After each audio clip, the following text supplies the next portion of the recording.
Hi everybody, welcome back to Sunshine Soap and Candle Company. In today's video, I'm going to be sharing with you how to make a micellar cleansing water. Micellar waters are luxurious type cleansing waters that are primarily comprised of water and some plant-based surfactants. So you use a micellar water much like you would use any other type of makeup remover, meaning you're not going to rinse it off your skin once you apply it to remove oil, dirt, and makeup. So the overall active surfactant matter of this formula is very low because it's very gentle and soothing. There are other properties to this formula that are soothing and calming, like beautiful hydrosols and also humectants and extracts. So I cannot wait to share this with you today. I will be sharing the recipe in the description box below in the form of percentages. If you would like the full written recipe with percentages plus a detailed written tutorial, please head on over to my Patreon campaign where you can unlock this recipe and many, many more recipes for just a small $5 pledge. All right, let's make a beautiful micellar water. Okay, so before we get started, it's important to note that you want to clean and sanitize your whole workstation so that you're not introducing bacteria or germs into this beautiful cosmetic type product. Okay, so the first thing we're going to do is go ahead and place our beaker on the scale. We're going to be using the same beaker for everything that goes into this formula, so it's super easy to put together. So the first thing I'm going to be adding to my beaker is a product called allantoin. Allantoin comes in a white powdered form, and it's known for its soothing and anti-redness, anti-inflammatory properties. And it comes from the comfrey plant, actually, so it's a plant-based type product. And you see this in a lot of skincare products like after sun care or antiseptics, and also if you want to impart any other type of soothing anti-redness properties to your formula.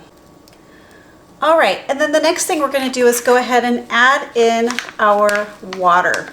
So our allantoin powder is water soluble, so we're going to go ahead and add in our water to dissolve up that allantoin powder.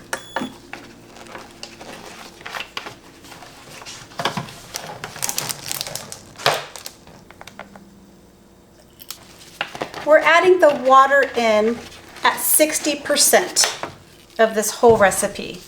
So it is mostly comprised of water. And we're just going to give this allantoin powder a stir to combine. And then I'll bring you back when this is all dissolved and we're ready for the next step.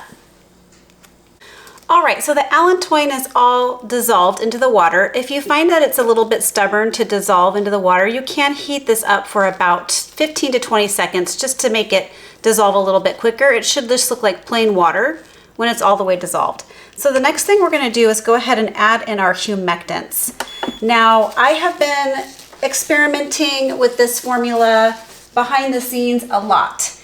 And I have tried glycerin, I have tried glycerites, and I have also tried propanediol and sodium lactate, and I finally settled on a combination of propanediol 1,3 and sodium lactate. So propanediol 1,3 is a very powerful humectant, but it's not sticky. And actually, if you're using glycerin in a recipe, it can reduce the stickiness of glycerin, and it imparts some conditioning properties to the micellar water. So we're going to go ahead and use this at 1.5%.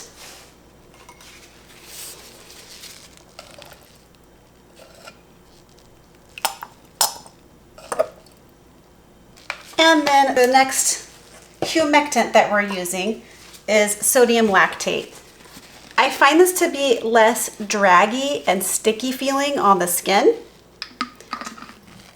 And I will place links below to where you can get the supplies for this recipe.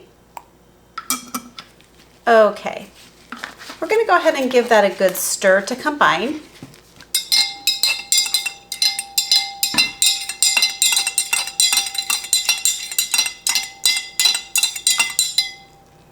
All right, and then the next thing we're going to be adding into this formula are the hydrosols and the extracts. So today I am using a blood orange Hydrosol.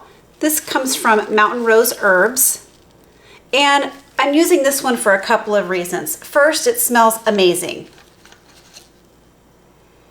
It smells lightly of the beautiful, sweet and citrusy blood orange, but also it has some gentle cleansing properties to it because we know that citrus does help to cut grease and oil and things like that. So on the skin, it gently removes oils and dirt. So I really am liking the way the blood orange hydrosol performs in this recipe a lot.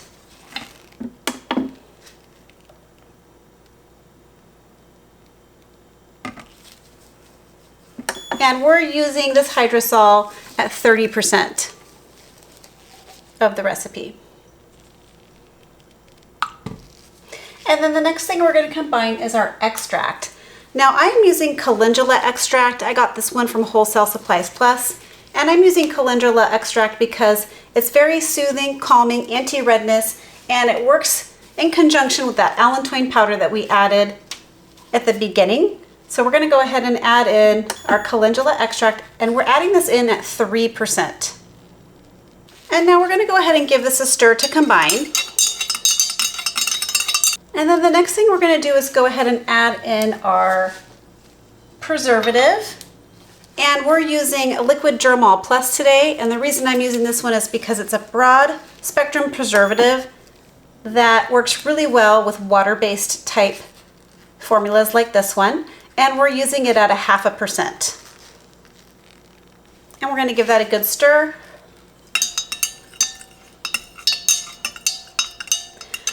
Now, the last thing we're going to add to this formula is actually our surfactant. And the reason I'm adding it in last is because I don't want to kick up so many bubbles.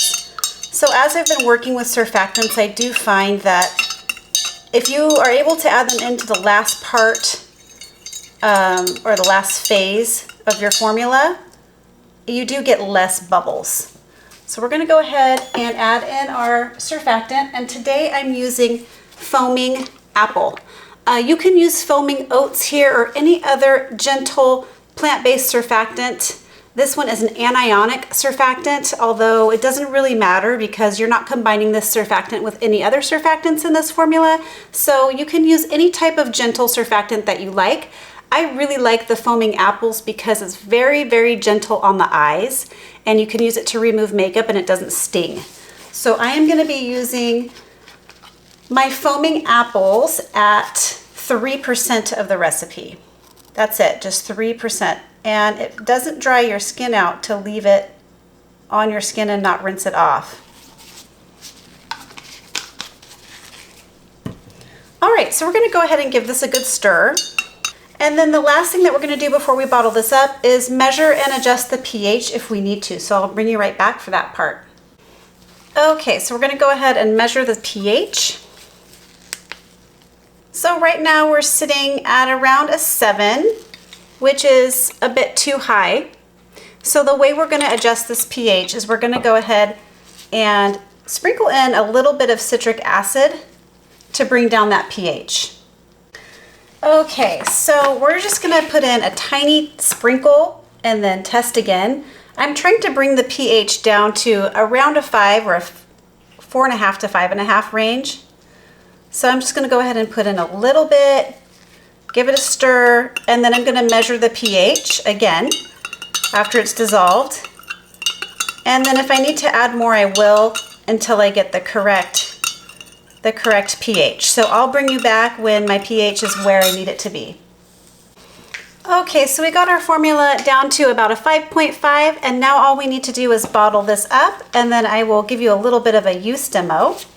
Okay, so what we're using today to bottle these up are these cute little Boston round containers, and they are glass, and I got them on Amazon, so I'll go ahead and place the link down below in the description. And we're just going to carefully pour our cleansing water .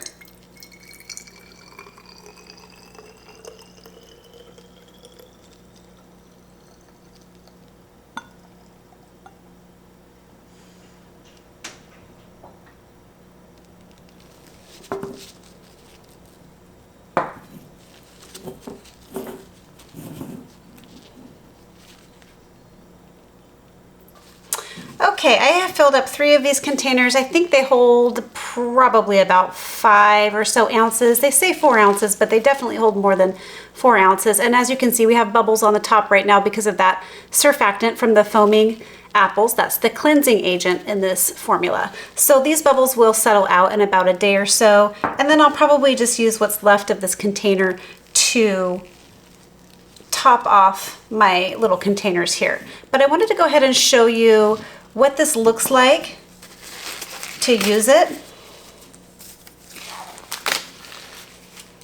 So I am just going to be using a little cotton round here, but I wanted to do a demo with my with some makeup. So I have a very pigmented green eyeshadow, greenish bluish eyeshadow. I'm going to go ahead and put that on my hand. I'm going to put it on pretty thick. Now, I have tried this formula, like I said, with different surfactants, different humectants, and different hydrosols actually. And this one seems to be the best at cutting the makeup and the dirt and the oil, and it actually takes off my mascara as well. Now, I don't use waterproof mascara, so I haven't actually tested it on waterproof mascara, but I'm going to give you a bit of a show and tell on what it looks like to use it on this very pigmented eyeshadow. So I'm just going to put a little bit onto this cotton round.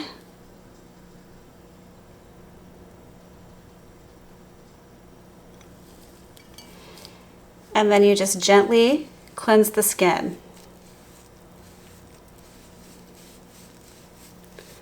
And it takes the makeup off very effectively, as you can see. And it leaves the skin feeling very soothed and silky. It's got a nice silky finish to it. So I'm really, really in love with this formula. I hope you are too. And that concludes today's video. That's how you make a beautiful cleansing micellar water. If you like this video, please remember to give it a thumbs up. Please remember to leave a comment or question below. I'd love to answer your questions. Subscribe to my channel, share this video with a friend. All right, everybody, catch you on the next video. Keep shining. Bye.